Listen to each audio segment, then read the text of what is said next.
So as we continue our discussions on DC Rebirth, what I want to do here is I want to dive into Titans Rebirth #1. Now, there's a couple things that I want to do with this because again, I exist here to explain comics. And so the idea, or at least what I want to do, is I want to run over both Donna Troy and I want to run over the whole New 52 Titans, Teen Titans dichotomies, because for a lot of people, this has proved confusing, right? For a lot of people, they've kind of been in this situation where they're like, where do the Titans stand? Where do the Teen Titans stand? What's going on with DC Rebirth? How does this all come together? How does this all work? So with regards to Donna Troy, let's start with her first because she'll actually allow us to segue into the Teen Titans and the Titans themselves. Donna Troy was originally created by Robert Kanigher, I think, and she was designed to be the Superboy allegory for Wonder Woman, which is to say where Superboy told the stories of Superman when he was a kid and set the foundation for a lot of the villains who would grow up to become foes of Superman as an adult. Wonder Girl was designed to tell the stories of Wonder Woman as a little girl. While this was really successful in its idea,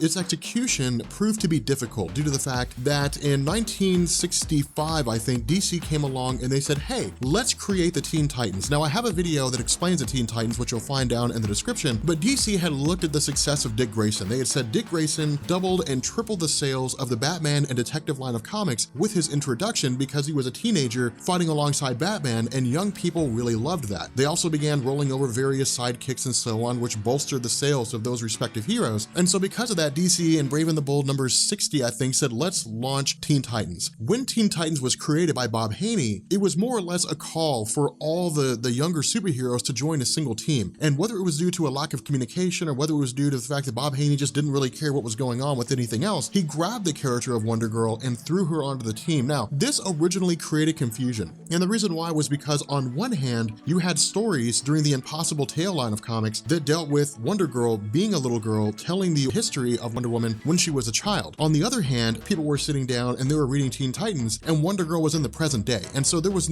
really no reconciliation there. There was no way to know what was going on. People were just kind of left to their own devices. Now, eventually DC came around in the time before Crisis on Infinite Earths and they said, well, here's the origin story of Wonder Girl. She's not, ignore all that stuff about Impossible Tales, ignore all the stuff about Wonder Girl being a younger version of Wonder Woman. Here's the story of Wonder Girl. And what they said was that Wonder Girl was basically a little girl who was saved from a fire by Wonder Woman. She was orphaned, and as a result, Wonder Woman took her to Themyscira and had her raised, which basically led her down the path of becoming the equivalent of Wonder Woman among the Teen Titans. Now, because the Teen Titans sort of waxed and waned, because the stories had popularity, but they also faltered, with regards to the multiverse and all the things that went into the continuity issues and the confusion among fans, when Marv Wolfman and George Perez rebooted everything with Crisis on Infinite Earths in 1985, they also revisited the origin of Donna Troy. And what they said was that Donna Troy was now one of like 12 orphans, I think, from across the cosmos, who was designed to fight a war on behalf of the gods. And that was the problem with her character, was she constantly received reboots because she was so intertwined with the character of Wonder Woman due to how she looked, due to how she fought, due to her equipment and so on and so forth, that DC had to keep them close. They couldn't just make her off onto her own character because anybody who got into DC Comics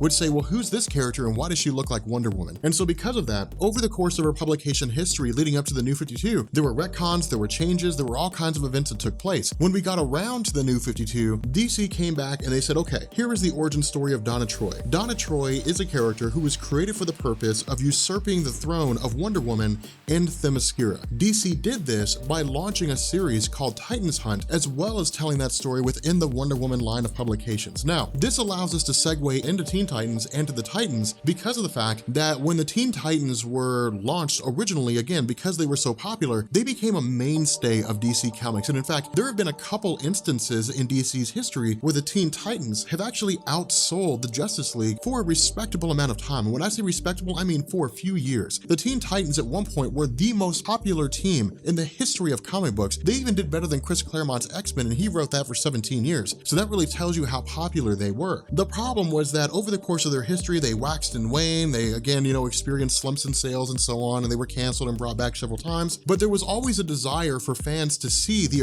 original Teen Titans operating as a team. And so while the Teen Titans themselves saw a change up in rosters and things like that, DC launched a team called the Titans. And the Titans were basically the original Teen Titan members on a team themselves. Or maybe not the original, but they were basically the most popular versions of the Teen Titans on a team by themselves, led by Dick Grayson. This proved to be wildly popular and people absolutely loved it. The problem was that when New 52 came around and DC launched a line-wide reboot, the Titans vanished, and instead they were replaced with the Teen Titans led by Tim Drake. The reason why I say this was a problem was because on the whole, it's largely considered that the Teen Titans stories in the New 52 were not very well written. There were a lot of people that loved them, but people who loved the pre-New 52 Teen Titans didn't like what they were seeing in the New 52. And because of that, their sales were just continually slumping. I mean, you can look at the sales month by month and you can see them just dropping off continually. And so what DC did is they came back and they said, okay, fine, if you guys want the original Titans, we'll give you the original Titans. And they launched a story called Titans Hunt. Now again, Titans Hunt was basically a return of the original Titans, but it was very limited and it happened in the blink of an eye, because almost immediately after DC came back with Titans Hunt and said, hey, there was an original Teen Titans team before Tim Drake, it was retconned out of existence. Now the reason why it seemed to have been retconned out of existence is because of DC Rebirth. What this Titans DC Rebirth #1 does is it comes back and it basically tells us about the Titans themselves. Now again, it initially picks up with Wally West. Now for those of you guys who have not been following my videos on the Flash and the rest of the Rebirth, DC Rebirth content that I have, the situation of Wally West presents two different issues for the DC line of comics. And what I mean here is that what goes on here with regards to the Titans and their ability to remember Wally West is a totally different situation from what's going on with the overarching DC Rebirth event. The overarching DC Rebirth event establishes that somewhere along the line, the Watchmen character, Dr. Manhattan,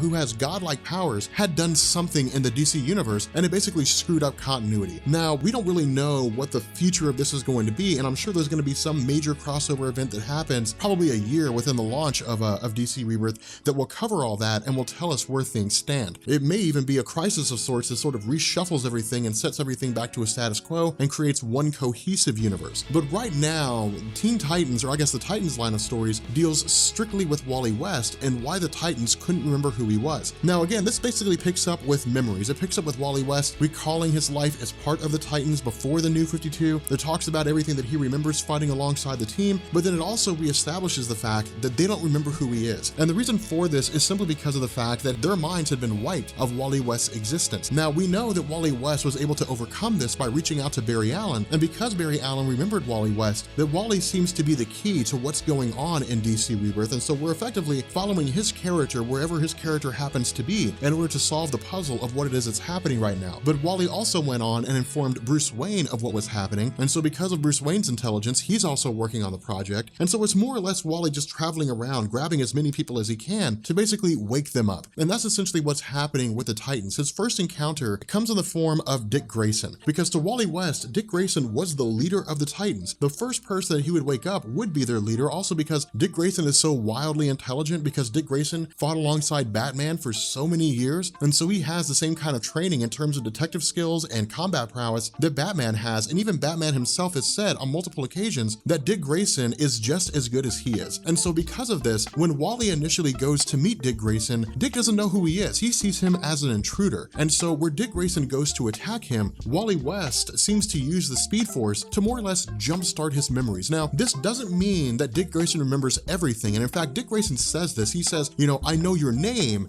but I don't know how, and he doesn't give any indication that he knows anything else about, you know, who Wally West is. Now, Wally says, hey man, like, we need to find the rest of the Titans. After we find them, I'll explain everything, and then all the Titans descend on him. Now, for Wally West, this is both a horrifying situation, but it's also a great situation because, you know, for him, he's going against some very formidable fighters, but at the same time, he's also like, these are my friends. They're fighting just like I remember. They're fighting the exact same way that I remember. They're combating, you know, the exact same way that I recall. This is the Titans team that I remember. Now, what Wally does as he goes against each of these individual members is he basically takes it in turns to jumpstart their memories, to wake them up. Now, what's also interesting about this is that he basically gives us flashbacks of the most significant moments when they first met one another, or when they had the most significant moments when they fought alongside each other. And so it's really Dan Abnett as the writer coming back and saying, hey, all those great moments that you remember from the Titans, they're all still here. It's just they've all forgotten about it. And so once this fight comes to an end, Wally really seems to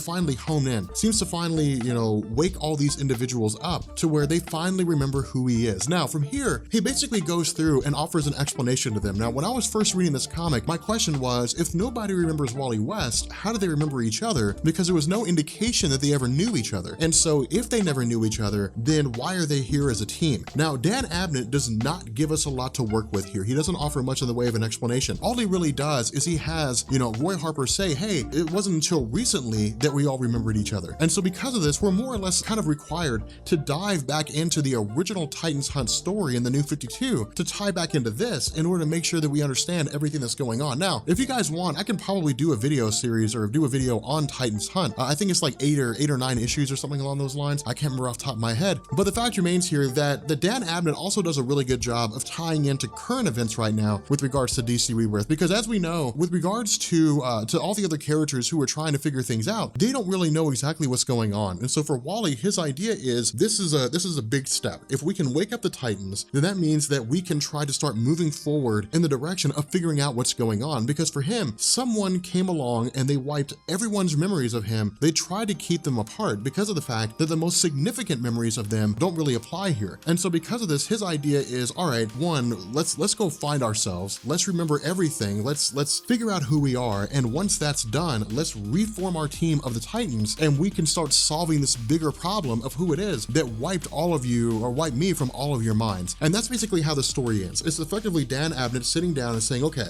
the main story arc beginning with issues 1 through 6 is going to be the hunt for who it was that wiped Wally West's memories from the mind of everybody. And then going from there, most likely the series will just begin to lead into whatever this major event is that focuses on Dr. Manhattan. But with that being said, hopefully this video made sense to you guys.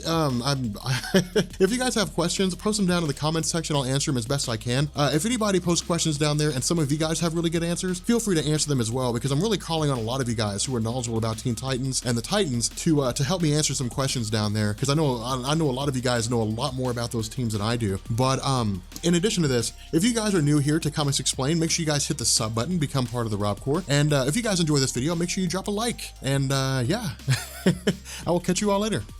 Peace.